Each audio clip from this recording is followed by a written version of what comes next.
과학적으로는 너무나 분명해요. 네. 지금 말씀드린 것처럼 자기 아이의 뇌의 특별한 부분은 초등학교까지 그때 다 보여진다고 봅니다. 아인슈타인 같은 사람들이 수학자들이 그 노벨상 받은 수학자들 있잖아요. 물리학자들도 그러고 이 사람들이 자기가 가지고 있는 지식을 가지고 뭔가를 발견한 경우는 상당히 드물어요.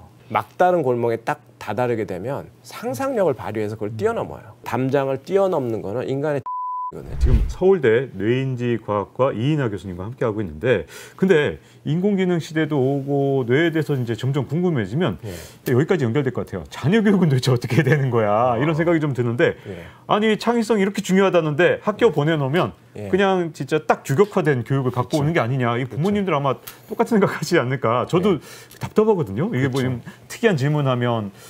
오히려 이 학급에서 조용히 해라. 맞습니다. 그래서 저도 이 자녀 교육을 하면서 애가 스트레스를 받아 하는 거 보면 이게 좀 아주 희한한 생각을 하는데 그게 지금 우리 학교에서는 받아들여지지 않거든요. 도대체 교육을 어떻게 해야 되나 이런 시대에. 그런데 세상은 그런 이상한 질문을 해서 거기서부터 답을 찾아가야 되는 게 아닌가 싶은데 학교 교육은 예전하고 큰 차이는 없는 것 같더라고요. 그렇죠. 그거는 굉장히 심각한 문제고 지금 뭐 해외에서는 미국에서 이제 특히 이 대학 교육이라는 게 쓸모가 없다. 그런 운동도 캠페인도 많이 벌어지고 있다는데 돈만 엄청나게 들이고 사실은 대학을 나와가지고 뭘 더 대학을 안 다닌 사람들보다 나아졌는지 근데 그런 논의가 거기도 포함되어 있다고 생각해요. 그러니까 지금의 교육 방식이라는 게 뭐 특히나 이제 저희 세대 같은 경우는 딱 교육하면 떠오르는 게 그 짜여진 교실에 저는 고3 때 한 반에 60명이 넘었어요, 학생이. 네, 저도 그랬습니다. 60명 넘었습니다. 60명이고 3학년이 한 학년이 20개 반이 넘어요. 그러니까 1000명이 넘는 그런 데서 사실은 그런 교육은 이제 산업화 시대 때 사람들의 그 수준을 어느 정도 이렇게 평균적으로 맞춰주고 그러니까 사회에 너무 무식한 사람이 없게 만드는 그러니까 평준화 교육이라고 할까요? 그리고 얘네들이 그 시간대에 밖에 나가 있으면 문제를 일으키니까 뭔가 이렇게 컨트롤을 하기 위한 그런 교육 형태지 그 개개인 뇌는 정말 그 발달 과정이 너무나 다르고 아까 말씀드렸듯이 발달 과정에서 정말 랜덤한 커넥션을 만들어가면서 발달하기 때문에 개개인의 뇌는 정말로 많이 다릅니다. 초기에는. 근데 그 초기에 그 다름을 무력화시키는 게 지금의 이제 교육이에요. 왜냐하면 사회로서는 예전에는 산업화 시대에 일률적인 일을 해야 되는 사회에서는 그게 편해요. 모든 사람이 똑같은 생각을 하고 있어야 자 이번에 뭐 이번 부서는 다 이런 일을 한다 그러면 다들 그렇게 하지. 전부 생각이 다르죠. 저는 생각이 다른데요. 저도 생각이 다른데 이러면 이게 통제가 안 되는 거예요. 근데 지금의 사회는 많이 바뀌고 있죠. 왜냐하면 인구도 줄어들고 있고 그다음에 그런 대량의 획일적인 일은 기계가 다 하게 될 거예요. 지금의 인공지능이 이제 그런 걸 다 대체하게 될 거예요.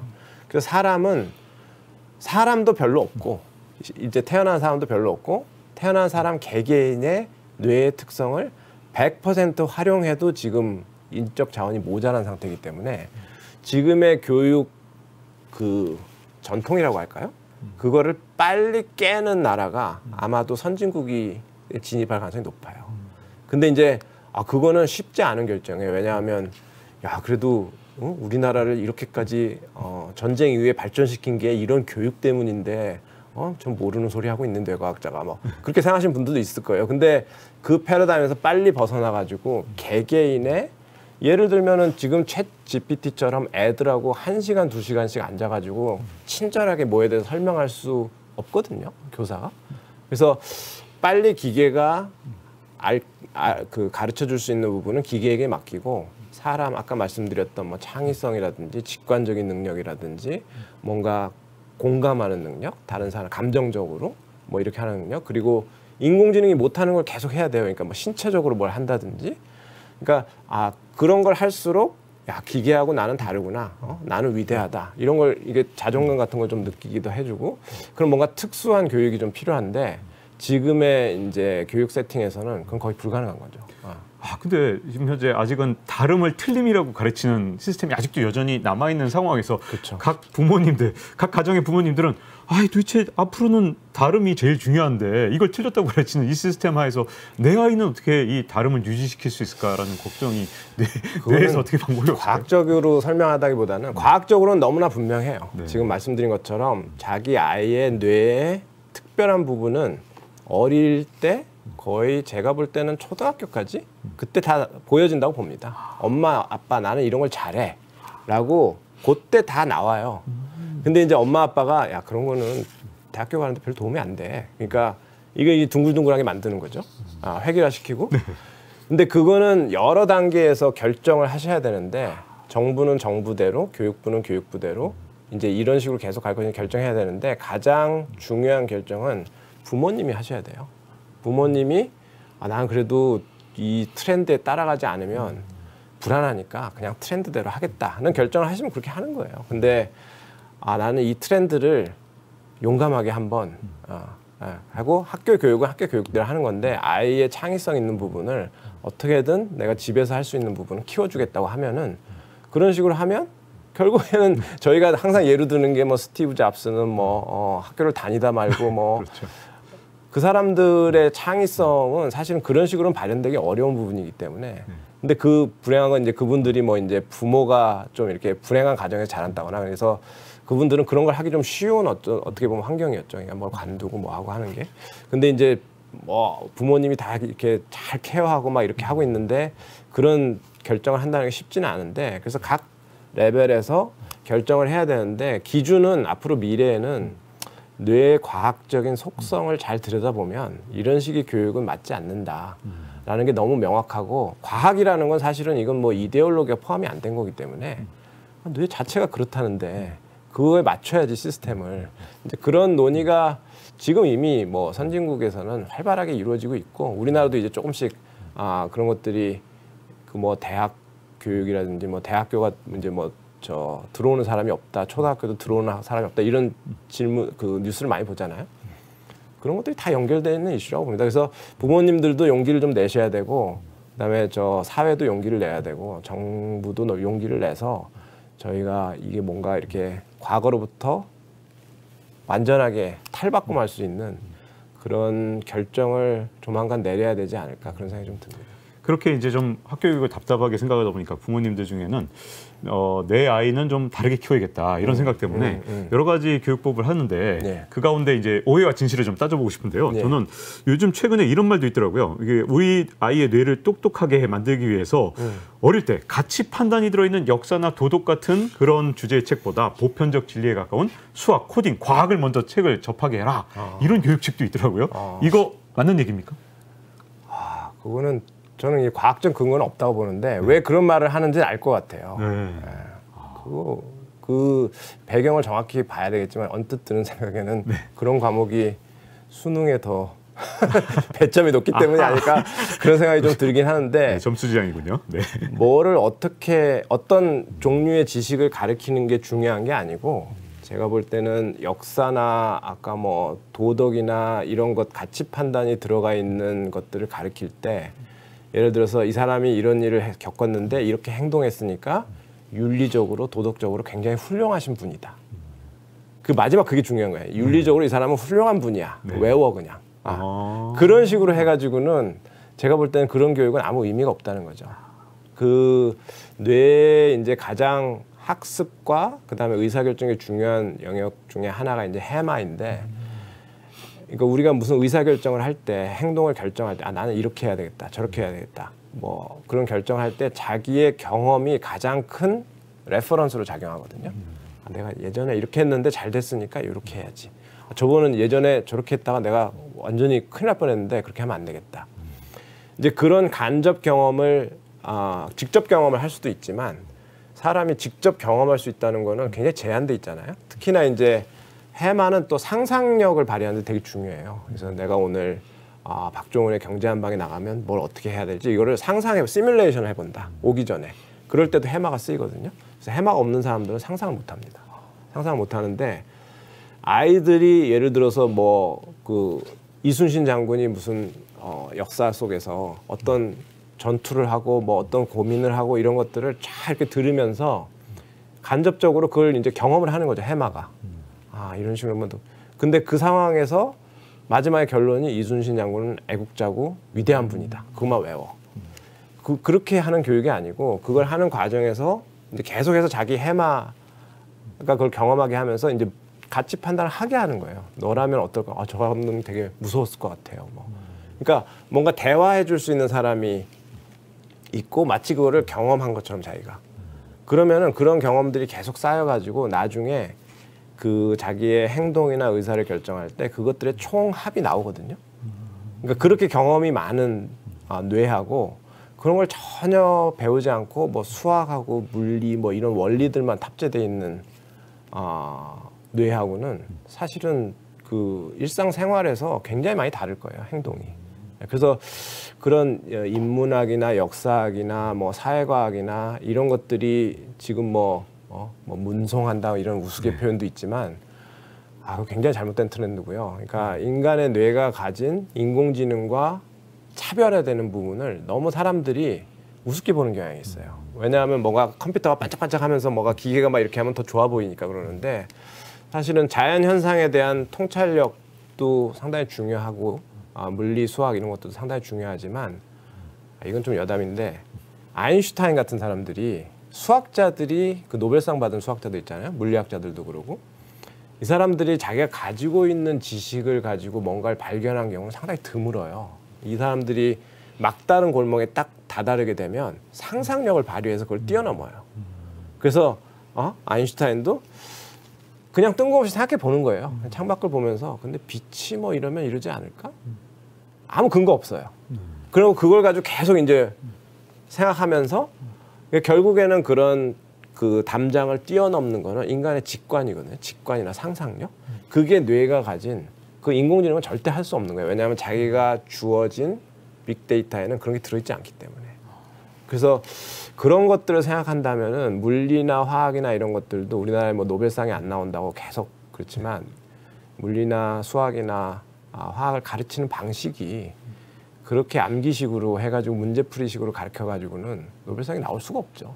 그래서 역사나 이런 것들 이순신 장군이 그렇게 겪은 것들을 가지고 자기가 직관을 발휘해서 뭔가를 생각하고 행동하고 그런 능력과 물리나 수학을 배우면서 직관적으로 뭔가 문제 해결을 하는 능력과 다 뇌의 한 가지 능력이에요. 그냥 분야가 다를 뿐이지. 그러니까 무엇을 배우건 인간의 뇌가 가장 우수한 성능을 발휘할 수 있는 그런 여유를 좀 주시면 뇌는 정말 놀라운 일을 합니다. 근데 지금의 그 안타깝게도 수능이나 이런 그 대학 입시나 이런 것들을 보면은 정말 이거는 챗 GPT나 인공지능이 할 수 있는 일을 사람한테 시키는 거거든요. 그 많은 지식을 다 때려 넣어가지고 주어진 시간 안에 퍼포먼스를 하게 하는 거예요. 이건 기계가 하는 거예요, 원래는. 그리고 산업화 시대에는 그거는 사람이 하면은 되게 인상적이죠. 야, 사람이 기계 같아. 인상적이지만 지금은 기계가 기계 같은 게 인상적이지 사람이 기계 같은 거는 좀 이상한 거예요. 그래서 그런 면에서도 아까 말씀드렸듯이 상당히 많은 사회 계층에서 결정이 필요하다. 이거는 제가 볼 때 계속 이런 식으로 시험을 보고 대학에서 하는 거는 대학을 들어가는 거는 그 어떻게 심하게 표현하면 공멸하는 길이에요. 이거는 굉장히 뇌에게는 부자연스러운 거를 계속해서 시키고 있는 거고 한국인들은 뭐 우스갯소리 그런 말도 하잖아요. 그 굉장히 창의적이고 뭐 그래서 뭐 한 사람이 모이면은 뭐 다른 나라의 뭐 집단이 모인 것보다 훨씬 우수하다. 근데 그런 말 들으면 더 안타깝죠. 그게 교육 과정에서 굉장히 무뎌지고 그래서 뭐 반복적이고 획일화된 거는 이제 전부 다 기계의 영역인데 그 컴포넌트가 너무 많이 남아 있어요, 우리나라 교육에는. 그걸 빨리 걷어낼수록 제 생각에 빨리 우리나라도 뭔가 르네상스가 제2의 르네상스가 오지 않을까 그런 생각합니다. 그리고 또 한 가지 이제 요즘에 공부 잘하는 아이들에 대해서 메타인지라는 단어가 굉장히 많이 나오더라고요. 예. 메타인지가 도대체 무엇이고 이게 뇌가 발달하면 따라오는 건지 아니면 메타인지를 또 따로 개발하기 위해서 뭔가 해야 되는지 상술인지 뭐 이런 같이 이 메타인지에 대한 얘기들은 뇌에 어떻게 작용하는 건가요? 그거는 좀 말이 조심스럽긴 한데 메타인지를 막 주장하고 다니시는 분들이 있어가지고 그게 다 이제 교육 과학하고 그 비즈니스하고 연결돼서 막 퍼지는 것 같은데요. 메타인지라는 건 뭐 그렇게 말이 좀 멋있잖아요. 멋있습니다. 메타인지 뭐 말이 좀 멋있어서 그런데 그렇게 뭐 특별한 능력은 아니고 모두가 가지고 있는 능력이고 자연스러운 상황에서 뇌가 기능할 때 우리 모두의 뇌가 발휘하는 그냥 기능이고 예를 들어서 뇌가 인공지능과 하는 학습 방법 중에 가장 다른 것 중에 하나가 자기가 학습한 것을 평가를 해요. 그러니까 막 하고 있는데 예를 들어서 계속 틀리고 있다. 그러면은 뇌는 근데 이렇게 하는 게 아닌가? 이렇게 하는 게 아니. 이거는 저번에 했던 거네. 다른 방식으로 했어야 되네. 하고 그걸 깨달아요. 근데 인공지능은 그게 안 됩니다. 그냥 자기가 가진 학습한 데이터와 그 데이터, 빅데이터 내에서 어떻게든 풀어내려고. 그러니까 챗 GPT 같은 거 자기가 모르는 걸 물어봐도 걔는 어떻게든 말을 꺼내가지고 막 장황하게 얘기를 해요. 모른다고 해. 이렇게 해야 되는데 그렇게 할 수가 없게 설계된 기기예요. 그러니까 계속 이렇게 주저리주저리 얘기를 합니다. 그러니까 사람이 이제 그걸 닮을 필요는 없는 거죠. 그러니까 사람은 그렇게 할 수가 없는 게 딱 자각이 들어요. 이거 내가 지금 퍼포먼스가 남들은 눈치 못 채겠지만 특히 이제 뭐 프로페셔널 운동선수나 음악가나 이런 사람들은 그런 말도 있잖아요. 하루를 연습하라면 내가 알고 이틀 연습하면 누가 알고 뭐 3일 연습 안 하면 관객이 안다 뭐 이런 말도 있는데 딱 하면은 근데 내가 지금 베스트 컨디션이 아닌 것 같다. 왜 그러지? 좀 다르게 해봐야 되나? 뭐 연습을 좀 다르게 해봐야 되겠다. 뭔가 이렇게 자기가 학습을 최적화하기 위한 상위의 누군가가 뭔가 자기를 계속 이렇게 감시하고 모니터하고 계속 코치하고 있는 것 같은 그런 걸 느끼죠. 의식적으로. 그걸 이제 메타인지라고 이름을 붙여가지고 하는데 사실은 생물학적으로 뇌의 작동 기전을 연구하는 사람들한테는 메타인지라는 게 어떤 식으로 구현되는지 아직은 실체가 없고요. 그거는 이제 약간 심리학적인 영역이나 철학적인 영역에서 그렇게 부를 수는 있을 것 같은데 근데 그거는 모든 사람들이 가지고 있는 영역이고 의식이라는 말을 많이 하잖아요. 의식의 그냥 일부라고 보셔도 될 것 같고 메타인지를 갖지 않기가 어려워요. 그 정상뇌는. 네. 정상뇌라면은 그게 없으면은 근데 이제 그것을 아까 말씀드렸지만 모든 것은 다 탑재돼 있어요. 자동차가 처음 출고될 때 모든 부품은 다 출고돼 있듯이 제 차가 보니까 브레이크가 없어요. 이런 거 없잖아요. 다 출고될 때 뇌를 출고된다고 하면 좀 이상하지만 태어날 때 다 탑재돼 있고 문제는 그걸 얼마나 효율적으로 쓰는지는 훈련이 가능하다는 거죠. 그래서 학생들한테도 뭔가 훈련을 시킬 때 혹은 학습을 할 때 지금 잘 되고 있는 건지 안 되고 있는 건지 자꾸 모니터링하고 잘 안 되고 있으면은 왜 잘 안 되고 있는지 생각해 보게 하고 근데 집중이 잘 안 되는 것 같다 그러면 뭐 수면이 부족할 수도 있고 너무 많은 일을 요즘에 하고 있기 때문일 수도 있고 그런 식으로 자기가 스스로 교정할 수 있는 기능이 탑재되어 있기 때문에 어떻게 보면 기계는 AS를 하러 어디를 가야 되지만 사람의 뇌는 스스로 AS를 할 수 있게 만들어진 거예요. 그래서 너무 어린아이들의 뇌는 사실은 예를 들어서 뭐 유치원에 다니는 애나 뭐 그런 뇌들은 메타인지가 없는 경우가 많죠. 사실은 3살 이전 뭐 이럴 때는 그때는 아까 말씀드렸듯이 세상에 있는 거를 폭발적으로 흡수하는 단계이기 때문에 이걸 뭐 흡수해도 되나 안 하고 이런 그 판단을 할 시기가 아니에요. 근데 이제 점점 그 시기를 지나면서 상위로 가면서 그런 이제 의식이 생기고 집중력이 높아지고 뭐 자기가 뭔가 퍼포먼스가 최적화되어 있지 않을 때 느끼거든요.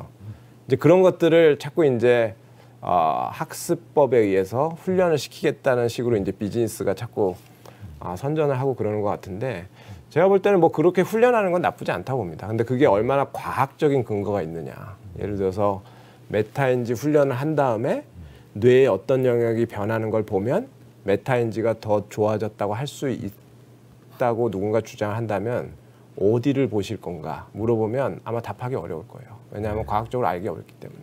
그러니까 제가 볼 때는 심증은 있는데 물증이 없다. 약간 이런 표현이 많으니까 메타인지라는 게 있는 건 같은데 과학적으로 어디를 어떻게 봐야 물증을 보여줄 수 있냐. 과학이라는 건 물리적으로 보여줘야 되니까 그거는 아직 과학자가 대답할 건 아닌 것 같다. 뭐 이런 대답을 할 수 있을 것 같습니다. 네. 어쨌든 앞으로 이제 점점 더 인공지능 시대로 점점 더 가잖아요. 그렇죠. 자, 그 한가운데 좀 우리 아이들이 있게 될 가능성이 큰데 이때 인공지능 시대에 좀 더 적합한 뇌 또는 좀 더 앞서갈 수 있는 뇌 이런 걸 만들어 나가기 위한 어떤 공부의 방법, 학습의 방법이 있다면 어떤 게 있을까요? 그건 저도 궁금한 부분인데 네. 제가 볼 때는 당연히 인공지능이 더 잘하는 거는 그러니까 계산기 아까 말씀드렸지만 저 이렇게 조그만 계산기 있잖아요. 그 계산기보다 계산을 더 빨리 하겠다고 막 그 학교에서 훈련을 하는 게 좀 이상하잖아요. 뭐 그런 거 많이 있죠. 예전에 그 뭐죠 나사에서 막 그 계산기 가지고 막 복잡한 계산을 하던 그 영화도 있었잖아요. 그런 게 이제 IBM 컴퓨터가 나오면서 그런 계산하는 사람들은 다 직장을 잃을 것 같았지만 그 사람들이 다 프로그래밍을 배워가지고 그 컴퓨터를 돌리잖아요, 다시. 네.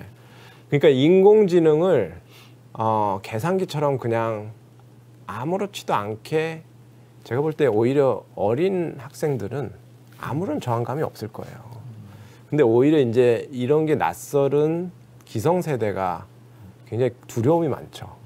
왜냐하면 그럼 저걸 또 배워야 되나? 나 진짜 학습은 좀 그만했으면 좋겠는데 이런 스테이지에 있는 사람이 뭐가 또 나왔다. 그런 데서 오는 약간 두려움 같은 건 있을 수 있지만 사실 세상이 그렇게 빨리 변하고 있고 그래서 인공지능을 활용해가지고 예를 들어서 예전에는 막 그 수능 볼 때 막 그 수학 시간에 거기다가 계산기를 못 갖고 가게 하니까 막 계산해가지고 그 계산 한 자리라도 틀리면 답 틀리고 그런 일은 일어나지 않을 거라는 거죠. 왜냐하면 계산기를 갖고 시험을 보게 하기 때문에. 챗GPT를 가지고 논문을 쓴 거에 대해서 대학들이 긴장을 하고 있다? 굉장히 그 시대착오적인 발상이죠. 그러니까 챗GPT는 계산기 같은 거예요, 이제. 그래서 이 대학에 보면 오픈북 시험이라고 있잖아요. 네. 집에 가져가서 이 문제는 충분히 어렵기 때문에 네가 어디를 뒤져도 사실은 정답도 없고 그 답의 깊이를 보는 문제이기 때문에 뭐 맘대로 참조하고 맘대로 해서 가져와 봐라. 읽어보면 이게 챗 GPT가 쓴 건지 알아요, 교수들이. 너무나 슈퍼피셜하고 이게 깊이가 없어. 그러면 챗 GPT가 썼건 뭐 했건 결국에는 너의 머리를 통해서 나온 거니까 너는 C-야. 그러니까 챗 GPT는 계산기를 써서도 이거 밖에 못했다는 거는 그래서 제 생각에는 그 인공지능을 너무 두려워하기보다는 그게 굉장히 한계가 뚜렷한 기술이기 때문에 빨리 그거를 활용해가지고 자기가 할 수 있는 능력의 50%가 사실은 지금의 인공지능 기술이 잘할 수 있는 거라면 그 50%를 인공지능 기술을 활용해가지고 하고 나머지 50%에다가 추가로 또 50% 다른 걸 할 수 있는 능력을 개발하면 되거든요. 그러니까 본인이 늘 하고 싶었던 게 있을 거예요. 그런 걸 하면 되는 건데 이 인공지능 기술이 이제 본인을 완벽하게 대체한다. 그러면 본인이 지금 기계학습하고 똑같은 뭔가를 하고 있다는 건데 저는 그건 불가능하다고 봐요. 불가능하다고 보고 사람만이 할 수 있는 어떤 요소가 자기의 일에 반드시 있을 거예요. 그래서 그쪽으로 그러면 그런 질문을 아까도 하셨지만 인간이 사람만이 하는 그런 것도 그 기계가 사람만이 하는 그런 것도 하게 될 날이 오면 그때는 어떡하나요? 그러니까 그런 날은 빨리 오지 않을 거라고 봅니다, 저는.